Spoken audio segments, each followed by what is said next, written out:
Did you watch last year as other small businesses knocked it out of the park and increased their sales during Small Business Saturday? And did you think to yourself, next year in 2022, I'm going to be prepared and I'm going to take full advantage of Small Business Saturday and promote my small business? Well, that's a really lucrative idea because according to the American Express 2021 Small Business Consumer Insight Survey, the data showed that people increased their spend with small businesses last year during Small Business Saturday, a whopping 18% compared to 2020, for a grand total spend of $23.3 billion. The people have spoken. They want to support your small business, y'all, and what better time to entice them to come in than to take advantage of the national momentum that builds for that Saturday right after the Thanksgiving holiday, which this year falls on November 26th. So if you're wondering how you can easily get in on the action and ensure that you're getting a piece of that sweet and delicious $23.3 billion pie, then keep watching, because in this video, I'm going to share with you the 5 steps that you need to take to prepare for Small Business Saturday. And listen, watch to the end of the video, because I'm going to share with you a secret added benefit that following these 5 steps will actually unlock for your revenue. Hi y'all, it's Vivian with The Seasoned Marketer, where we help small businesses with less than 5 employees go from confused to confident with their marketing. Let's get this party started and jump right into the first of the 5 steps that you need to prepare in order to get ready for Small Business Saturday. Step number 1, decide on your business goal for Small Business Saturday.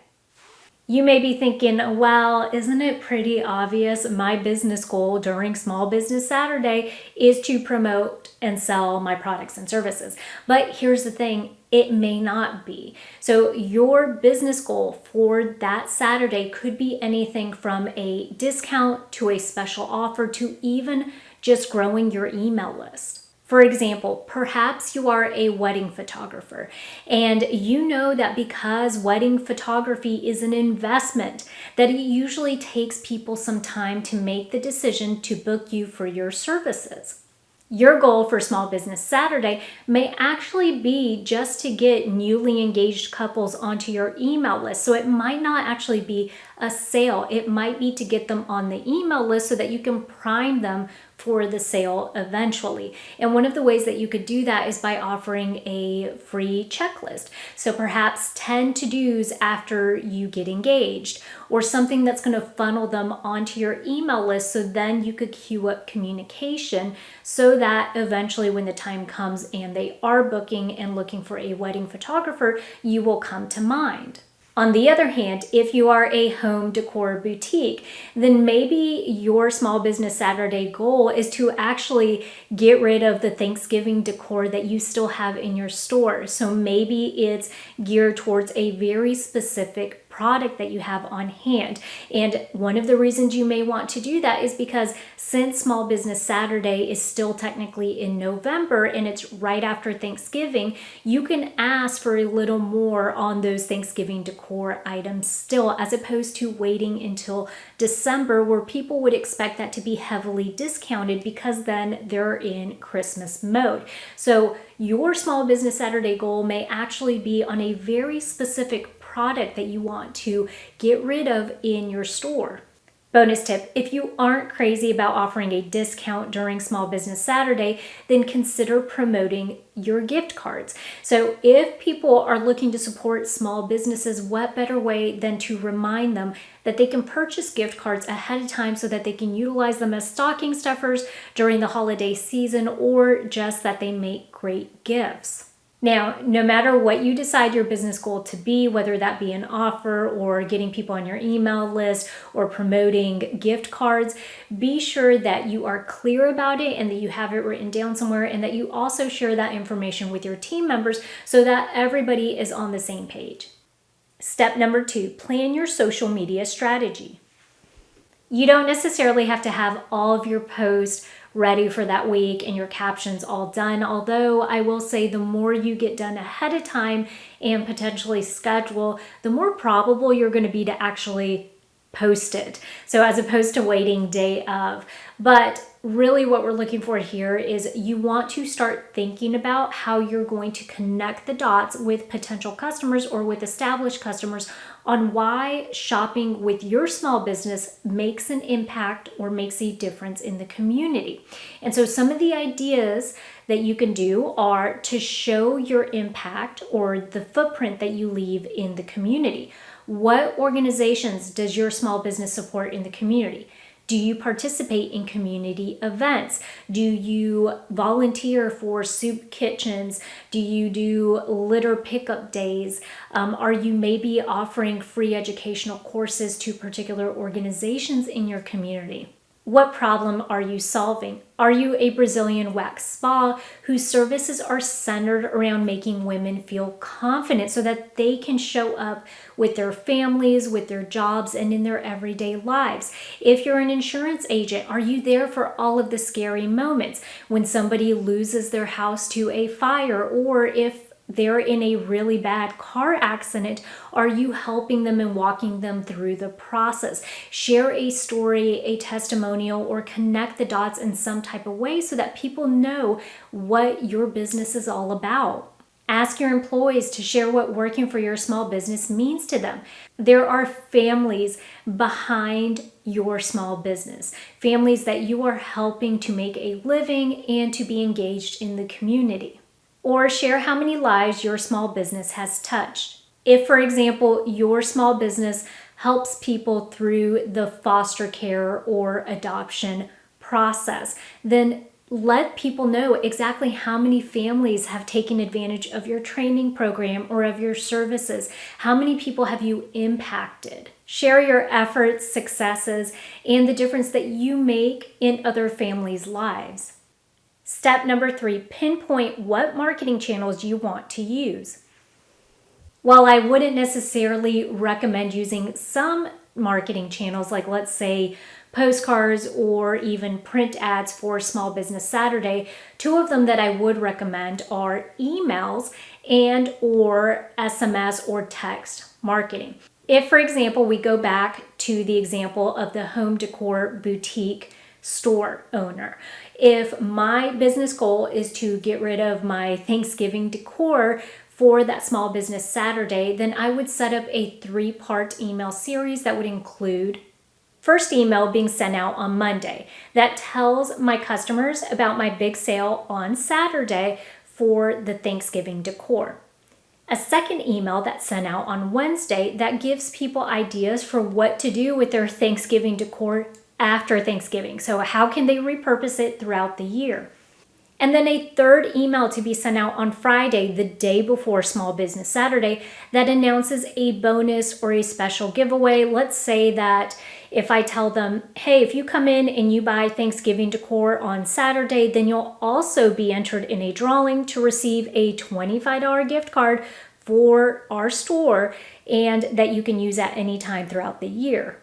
The really great part about all of this is that you can pre-plan, write, and schedule these emails to go out whenever you want. And so that way you're not having to do it the actual week of Small Business Saturday. You can have all this planned out ahead of time so that it's automated and it's really easy on you. The other thing is that if you want to use SMS or text marketing, same thing goes. You would want to approach it with a game plan. So of course it's going to have to be a lot clearer and concise. The message won't be as long as something that you send in an email, but you can easily drill it down, write down what you want your text series to look like, and be very specific about the messaging. So you don't just want to be pinging people saying, hey, I have a sale on Saturday, I have a sale on Saturday, I have a sale on Saturday. You're going to want them to be very purposeful and to really space out the communication so that you know exactly what date and time you're going to be sending stuff out, so that you're not overburdening somebody with text messages, but that you are promoting your products and services or your whatever your goal is for Small Business Saturday. Step number 4, discuss opportunities with other small businesses that you could partner with ahead of time. Do not, and I repeat, do not wait last minute. Start having these conversations right now with any other small business that you may want to cross-promote your Small Business Saturday deals with. Now, what we recommend is to find a small business that offers a complementary product or service to what you offer. So maybe not necessarily in the same industry or niche. And what I mean by that is, let's say you're a coffee shop, but you do not carry pastries, you only sell coffee. Consider reaching out to a bakery who does not sell coffee but only does pastries. And so that way you guys can kind of piggyback and cross-promote your Small Business Saturday deals or offers. If, let's say, you own a clothing boutique that specializes in loungewear or pajamas, considering partnering with a local small business who offers services for slumber parties. So there are businesses out there that you can hire to come out and coordinate an entire slumber party for you and your girlfriends. And y'all, I did not make that up. There are businesses that do this. So that would be a nice complementary service to somebody that perhaps is selling loungewear. They can find ways to cross-promote, maybe do some Instagram lives together, or just do some basic Q&A stuff during that week prior to Small Business Saturday. But by teaming up, they can double their efforts and reach with reaching out to new potential customers and clients. Step number 5, plan your follow-up communication. Small Business Saturday sales is really just your first step. A well-executed Small Business Saturday campaign is going to involve follow-up communication. What are you going to do to really squeeze as much as you can out of that campaign? A, communicate with new customers that you acquire during Small Business Saturday.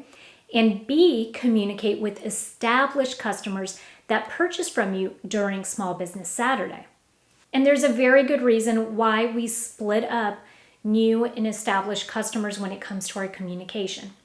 Both of these groups are in two very different places in their customer journey with your small business. So let's take, for example, if I'm setting up email communication for these two groups. For new customers that come in on Small Business Saturday and I'm collecting email addresses for, I'm going to send them a welcome email. This welcome email is going to introduce them to my small business. It's going to tell them what products and services we sell, what we're in the business of doing, and on top of that, it's going to tell them what problem we are solving for them.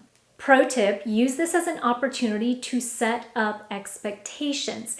If you go live every Tuesday, and that's part of, one of the ways that you sell your home decor, let them know that you go live every Tuesday to make purchasing from your business super simple and something that they can do on Facebook really easily. You may even want to include a snippet of how the process works just so that they're familiar with it and they feel a little more comfortable doing that. For your established customers, a welcome email like that, like what you're sending for your new customers, isn't necessary. They already shop on your Facebook Lives on Tuesdays.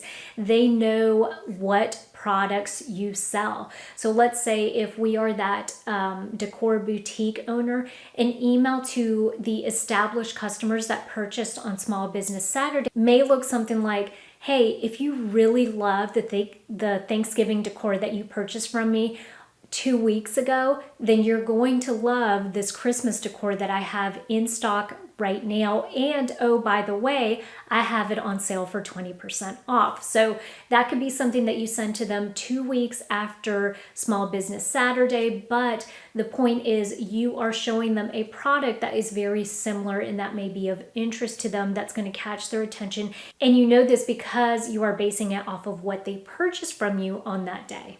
The key to all of this, of course, is for you as a small business owner to be able to easily gauge just how beneficial it was for you to participate in Small Business Saturday.